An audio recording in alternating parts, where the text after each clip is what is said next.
তো কয়েকদিন ধরে ক্ষুধার্ত অবস্থায় আছেন, কয়েকদিন ধরে ক্ষুধার্ত অবস্থায় আছেন, হাঁড়িতে টকবক করে মাংস ফুটছে, আর নবী সাল্লাল্লাহু আলাইহি সাল্লামের পক্ষ থেকে একজন ঘোষণাকারী ঘোষণা দিয়ে দিল, পালিত মাংসের গাধা থেকে কোনো কিছুই তোমরা ভক্ষণ করবে না, ঢেলে ফেলে দাও। পালিত গাধার মাংস হারাম করে দেওয়া হয়েছে, তোমরা ঢেলে ফেলে দাও, কোনো কিছুই ভক্ষণ করবে না। সহিহ বুখারী মুসলিমের হাদিস, সহিহ বুখারী হাদিস নম্বর 3155।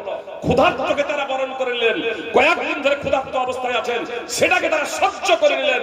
নবী সাল্লাল্লাহু আলাইহি সাল্লামের পক্ষ থেকে একজন ঘোষণাকারী ঘোষণা দিচ্ছে, সঙ্গে সঙ্গে আপনার মাংস যে রান্না চলছে, হাঁড়িতে টকবক করে ফুটছে, আপনার ঢেলে ফেলে দিলেন, একটুও তা থেকে মাংস খেলেন না।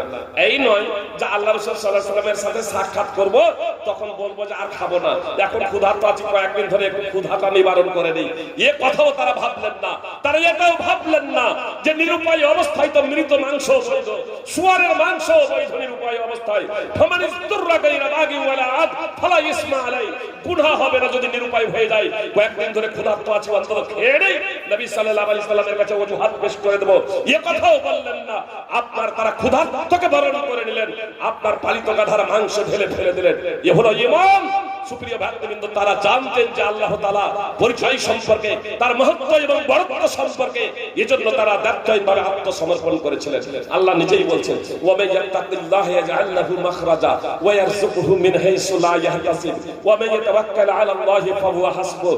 যে আল্লাহকে ভয় করে, আল্লাহ তার জন্য উত্তরণের পথ বের করে দেন, আর এমন উৎস থেকে রিজিক দেন যা সে কল্পনাও করতে পারে না, যা সে কল্পনাও করতে পারে না। সুপ্রিয় ভক্তবৃন্দ, ভগবান, এবং যে আল্লাহর উপর তাওয়াক্কুল করে, আস্থা রাখে, ভরসা করে, আল্লাহ তার জন্য যথেষ্ট হয়ে যায়।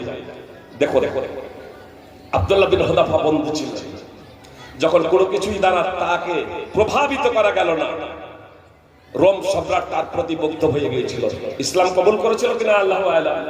মানে এটা উমর রাদিয়াল্লাহু তাআলা আনহুর শাসনকাল আর ওহীর মাধ্যমে তো জানা যাবে না। অনেক সময় বাচ্চারা বাবু, অনেক বড় ব্যক্তিত্ব, অনেক সময় ঈমান প্রকাশ করতে তারা ভয় করে। আল্লাহু আ'লাম ইসলাম কবুল করেছিল কিনা। তবে বাদশা শুধু আব্দুল্লাহ বিন হুযাফাকে বলল, আপনাকেও ছেড়ে দেব, আর আপনার সঙ্গী সাথী যারা বন্দী আছে ছেড়ে দেব, শুধু আপনি আমার মাথাতে একটা চুমু দিয়ে দেবেন।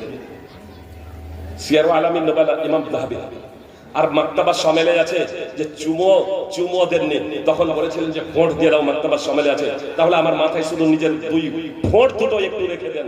তখন আব্দুল্লাহ বিন হুযাফা ফোঁট দুটো রেখেছিলেন, আর তার ভিত্তিতেই সবাইকে মুক্তি